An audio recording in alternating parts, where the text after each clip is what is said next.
Oyes Risco. Mapa y territorio con Lisa Sánchez. Hoy, querida Lisa, se dio un informe importante desde una organización, insisto, de carácter mundial, Human Rights Watch, sobre lo que fue, digamos, el primer año de gobierno de la presidenta Claudia Sheinbaum respecto a los derechos humanos en este país. Cuéntanos un poco de este informe anual de Human Rights Watch presentado el día de hoy, querida Lisa. ¿Qué fue lo que más te llamó la atención? Ahora sí que, ¿cómo vamos? Así es, mi querido Risco, pues hoy estuvimos en la presentación de este informe de Human Rights Watch, en donde se presenta en México el informe regional para América Latina sobre la situación del disfrute de derechos humanos en la región y donde se hizo zoom, como ya bien mencionaste, a la situación de derechos humanos en México. La organización retoma episodios de violaciones de derechos humanos ocurridos durante 2025 y bueno, la sección de México es particularmente desoladora. Ejecuciones extrajudiciales en un contexto de militarización, tortura y abuso de la fuerza y detenciones ilegales, pérdida de independencia judicial por la reforma judicial y la primera elección judicial, lo mismo que violaciones a los derechos procesales de las víctimas del delito. Continúa la criminalización de la migración, negándole incluso a personas en situación de tránsito la posibilidad de adquirir refugio o pues de alguna manera un estatus de legalidad en México, con detenciones y todavía muchos abusos a sus derechos por parte de las autoridades. Una cosa en la que hacen un énfasis especial, la situación de tu gremio, mi querido Risco, los periodistas. Después de Palestina, dice este informe, los periodistas son en México los más agredidos a nivel mundial, y lo mismo pues hace también, ¿no?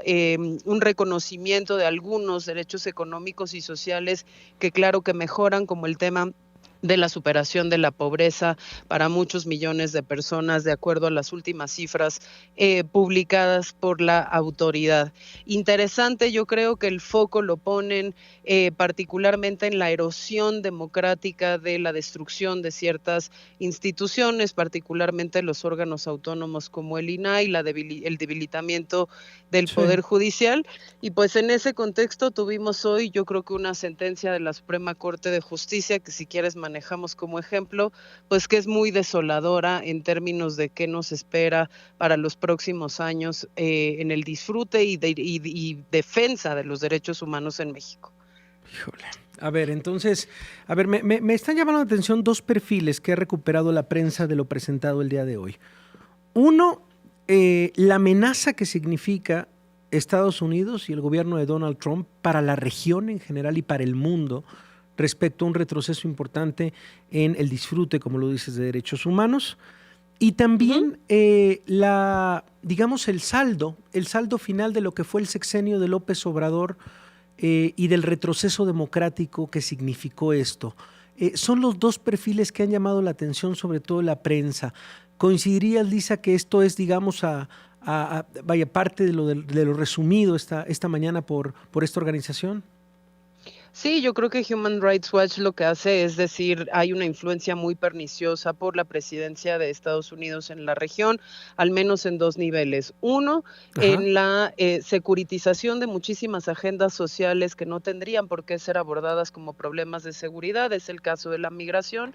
Dos, la autorización, digamos, de que so pretexto de la lucha contra la delincuencia organizada, las drogas, etcétera, se adquieran o se aprueben políticas de seguridad de mayor arbitrariedad y violación a los derechos humanos, y por el otro lado, a nivel global, un debilitamiento muy grande de la institucionalidad multilateral dedicada a la observación, el seguimiento y la sanción de las violaciones a los derechos humanos, particularmente en lo que toca al sistema de Naciones Unidas, en algo que la organización denomina como el debilitamiento de los árbitros, no solo nacionales, sino también internacionales. Y por el otro lado, pues sí pone la mira en que México es un país que preocupa preocupa muchísimo porque esa herencia del sexenio de Andrés Manuel López Obrador, sobre todo tras la aprobación del denominado Plan C, pues deja instituciones disfuncionales, inexistentes, menos pesos y contrapesos para evitar los abusos del poder y un contexto de plena militarización en donde los militares no perdieron su marco legal excepcional y por lo tanto pues están exentos de mecanismos de control civil y de rendición de cuentas, en algo que no solo comparto, sino que creo que podemos encontrar pues muchos ejemplos muy concretos. Y en este primer año de la presidenta Claudia Sheinbaum hay un impulso distinto, hay un cambio que se haya también consignado, Lisa. Pues mira, se reconocen, digamos, como ciertos avances en mínimos impulsos civilistas en materia de seguridad. Desafortunadamente no se ha recuperado la institucionalidad, por ejemplo, de los ombudsperson a través de las comisiones nacionales de derechos humanos y no se eliminaron ciertas disposiciones, por ejemplo, a que órganos autónomos o minorías legislativas pudieran recurrir a las controversias constitucionales, a las acciones de inconstitucionalidad, pues que fueron restricciones que se heredaron del sexenio anterior y permanecieron en esa legislación secundaria. Y bueno, hoy yo insistiría, pues la Suprema Corte de Justicia nos avienta un fallo de un amparo que promovimos, mi querido Risco, desde México Unido contra la Delincuencia hace 4 años, en contra de la reforma a la ley de la Fiscalía General de la República, y te voy a contar por qué esto está relacionado con el reporte que presentamos hoy. Nosotros básicamente impugnamos esa ley que le impulsó el entonces fiscal Gertz Manero porque limitaba los derechos de las víctimas del delito, por ejemplo, a consultar sus carpetas de investigación en todo momento, a coadyuvar a las autoridades a participar de acciones de investigación y diligencias relacionadas. Dame un segundo, Lisa. Sus casos. Nos quedamos con esta idea y regresamos con esto que nos estás platicando sobre justamente minutos. Le agradezco a la maestra Lisa Sánchez, ella es directora de México Unido contra la Delincuencia, que nos platique lo sucedido el día de hoy, esta resolución desde la Suprema Corte de Justicia de la Nación, en el marco y en el contexto de lo presentado el día de hoy en este informe anual de Human Rights Watch. Nos estabas explicando, Lisa, lo sucedido el día de hoy y la importancia también de lo que ya había, digamos, por lo menos dado seguimiento desde México Unido contra la Delincuencia y la Suprema Corte.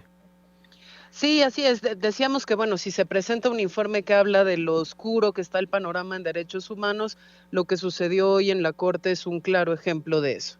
Te contaba, México Unido hace 4 años impugna unos cambios a la ley de la Fiscalía General de la República que básicamente restringen los derechos de las víctimas para que no puedan participar de la coadyuvanza en sus procesos de investigación de sus casos, de la consulta de sus carpetas de investigación, y que además pues le autorizaba a la Fiscalía General de la República a desentenderse de mecanismos de colaboración institucional como la Comisión Nacional de Búsqueda, nada más para la búsqueda de personas desaparecidas, ¿no?